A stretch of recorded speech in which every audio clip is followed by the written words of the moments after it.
ମା ଆଇ କ'ଣ ତୋତେ ପଖାଳ ଖାଇକି ଜନ୍ମ କରିଥିଲା ନା? ତୁ ସବୁବେଳେ କ'ଣ ପଖାଳ ଖାଉଛୁ? ଥଣ୍ଡା ହେଇଛି ତାପରେ ବି ତୁ ଏତେ ସବୁ ଖାଉଛୁ। ଘରେ ମୁଢ଼ି ଅଛି, ଚୁଡ଼ା ଅଛି, ଅଟା ଅଛି, ଛତୁ ଅଛି, କେତେ କ'ଣ ଅଛି ତୁ ନ ଖାଇକି ସବୁ ପଖାଳ ଖାଉଛୁ। ପଖାଳ ମୋର ଫେଭରେଟ୍। ପଖାଳ ନ ଖାଇଲେ ମୁଁ ରହିପାରେନି, ଜାଣିଛୁ ନା। ପଖାଳ ହେଉଛି ମୋ ଜୀବନ। ମୁଁ ଯେତେବେଳେ ଛୁଆ ହେଇଥିଲି ମୋ ବାପା କିଛି ଆଣିକି ଦିଅନ୍ତିନି।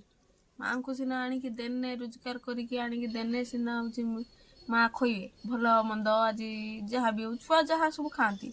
କିଛି ନହେଲେ ଆଗରୁ ଚୁଡ଼ା ଥିଲା, ଚୁଡ଼ା ବି ଛତୁଆ କରିକି ମିଶ୍ରି ଗୋଳେଇକି ଖୋଇପାରିବେ। ମୋ ମା କ'ଣ କରନ୍ତି ନା, ବହୁତ ଦୁଃଖ ଯାଇଛି ଜୀବନର, ସେ କଥା କହିମି କାହାକୁ। ମା ଅଜା କ'ଣ ଏତେ ଅତ୍ୟାଚାର କରେ? ଅତ୍ୟାଚାର ନୁହେଁ, ମାନେ ସେତେବେଳେ ସମ୍ବଳ ହିଁ ସେ ଆସେ। ଯାହା ଇନକମ୍ କରିକି ଆଣିଲେ ଅଳ୍ପ ମାନେ ଇନକମ୍କୁ ଏଣେ ଛୁଆଙ୍କୁ ଆଣିକି କ'ଣ ଦେବେ? ସେତେବେଳେ ଟିକେ ଚଳାଚଳ ଭଲ ନଥିଲା ନା। ଆଉ ଅଳ୍ପ ବାପା ବି ଆମକୁ ଖାଇତେ କ'ଣ ଦେବେ? ମା ତାର କ'ଣ କରନ୍ତି ନା, ଏଇ ଯେଉଁ ତଳି ଭାତ ନା, ଯେଉଁ ପେଜ ଧରି ନେଇଥାଏ, ଯେଉଁ ତଳି ଭାତ ଉପରୁ ଉପରୁ ଖାଇସାରିଲା ପରେ ଏ ତଳି ଭାତକୁ ଚକଟିକି, ମା କୁହନ୍ତି ଯାହା ମୁଁ ଶୁଣିଛି, ଆଉ ଚକଟିକି ଆଳୁ ପୋଡ଼ା ପୋଡ଼ି ଦେଇଥିବ, ଆଳୁ ପୋଡ଼ିକି ଚକଟିକି ମୋତେ ଖୁଆନ୍ତି। ଆଉ ଯେ ଭାତ ଖାଇ ଖାଇ ଭାତୁଆ ପାଲଟି ଗନି। ଅଭ୍ୟାସ ହେଇଯାଇଛି ଆଉ। ଭାତ ବିନା ବଞ୍ଚି ପାରିବିନି। ମୋତେ ଯେଡ଼େ ଜୋର ସେ ଜ୍ୱର ଥଣ୍ଡା ହେଇଥିବ, ମୋ ମା କୁହେ, ମୋ ମା ପାଉଁରୁଟି ଆଣିକି ଦେବେ, ରୁଟି କରିକି ଦେବେ, ପରଟା କରିକି ଦେବେ, କିଛି ପାଟିକି ରୁଚୁ ନଥିବ।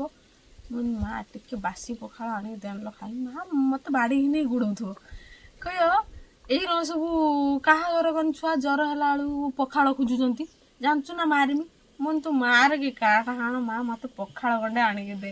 କିନ୍ତୁ ଆମକୁ ତ ଜ୍ୱର ହେଲା ବେଳକୁ କାଇଁ ଆମେ ତ ପଖାଳ ଖାଇମୁ ବୋଲି ଖୋଜୁନେ। ସେତେବେଳେ ମୋତେ କ'ଣ ପାଇଁ ଆଣି କିଛି ରୁଚେନି, ଖାଲି ପଖାଳ ଖୋଜିମି। ଆଉ ସତ କଥା ତୁ ବିଶ୍ୱାସ କରିବୁନି, ତ ଆଇକି ବେଳେକି ଯାଇ ପଚାରିବୁ, ମା ନା ଆଇ ତ ଝିଅକୁ ଯେଉଁ ଜ୍ୱର ହୁଏ ମୋ ମାଆକୁ କ'ଣ ଖାଇନେ ତାର ଛାଡ଼ିଯାଏ। ସେ କହିବ ଦେଖିବୁ ବାସି ପଖାଳ ଖାଇନେ ତାର ଛାଡ଼ିଯିବ। ଏଇଭଳିଆ ଭାତ ପାଲଟିଗନି ଛୁଆଟି ଦିନ କତରୁ। ମା ଭାତ ଖୋଇ ଖୋଇ ପେଟଉଥିଲି ବାର ମୋ ମା ମୋତେ ତଳି ଭାତ ଆଳୁ ପୋଡ଼ା ଚକୁଟିକି ଖୁଆଇଛି। କୁହେ ମା, ବହୁତ କୁହେ, ବହୁତ ଜୀବନର ଦୁଃଖ ଯାଇଛି, ସେ କଥା କହିମି ମା କା। ମା ଅଜା କ'ଣ ପାଇଁ ଖାଇବାକୁ ଦିଏନି ଆଣି? ଅଜା ତ ଅଜା କଥା କହନା ମା, ସିଏ ସ୍ୱର୍ଗରେ ଆମେ ନରକରେ। ଅବଶ୍ୟ ବାପାଙ୍କ ନାଁରେ କିଛି କହିବା କଥା ନୁହେଁ। ସେ ଗୁରୁଜନ ଲୋକ, ଯାହା ଭବିଷ୍ୟତରେ କରିଛନ୍ତି କି କରିଛନ୍ତି କହିବା କଥା ନୁହେଁ, କାହିଁକିନା ସେ ଆମର ବାପା। ତ ସିଏ ଡ୍ରାଇଭର ଥିଲେ। ସିଏ ହେଉଛି ଯାଆନ୍ତି 8 ଦିନ 10 ଦିନ ଟ୍ରକ୍ ନେଇକି ପଳେଇ ଯାଆନ୍ତି ଓଡ଼ିଶା ବାହାରକୁ। ସିଆଡ଼େ ରୁହନ୍ତି ଯେତେବେଳେ ଛୁଆ ଘରେ ମଲେ, ଛୁଆ ପିଲା ସ୍ତ୍ରୀ ଘରେ ମଲେ କି ଗଲେ, ସେ କିଛି ବୁଝନ୍ତିନି।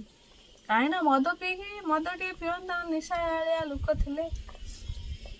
ମଦ ପିଇକି ହେଇ ଏଠି ଗଡ଼ିଲେ ସେଠି ଗଡ଼ିଲେ। ମଦ ପିଉଥିବା ଲୋକମାନଙ୍କର ଜାଣିନାହାନ୍ତି ନା କ'ଣ। ବୁଢ଼ା ହେଲା ପର୍ଯ୍ୟନ୍ତ ପିଉଥିଲା ନା ବୁଢ଼ା ହେଲା ପରେ ଛାଡ଼ିଦେଲା? ବୁଢ଼ା ହେଲା ପରେ ବାପା ଆଉ ପିଅନ୍ତିନି। ସେଇ ଯାହା ଟୁକା ବେଳରେ ତାଙ୍କର ପିଅନ୍ତି।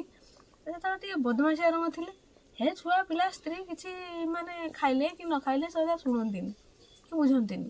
ଆଉ ଯେତେବେଳେ ବି ଆସିବେ ସବୁ ପ୍ରକାର ଘିନି ଆସିବେ, ଆଉ ଯେତେବେଳେ ନ ଆନେ ନାହିଁ। ଏମିତିକା ଆଉ ମା ଆଉ କ'ଣ କେଉଁଠୁ ଆଣିକି ଦେବେ? ମା ବହୁତ ଦୁଃଖ କଷ୍ଟ କରିକି ଆମକୁ ବଡ଼ କରିଛନ୍ତି।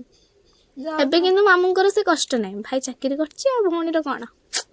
ନା ଏବେ ତ ଆଉ କିଛି କଷ୍ଟ ନାହିଁ। ଏବେ ସବୁ ଆମର ସବୁ ସୁଧୁରି ଗଲାଣି। ଏବେ ସବୁ ବହୁତ ଚଳାଚଳ ଭଲ ହେଲାଣି। ଆଗରୁ ବହୁତ ଦୁଃଖ ଯେଉଁ ଥିଲା, ଭଗବାନ ଆମର ସେ ଦୁଃଖ ନେଇଯାଇଛନ୍ତି। କାହିଁକି ମିଛ କହିମି?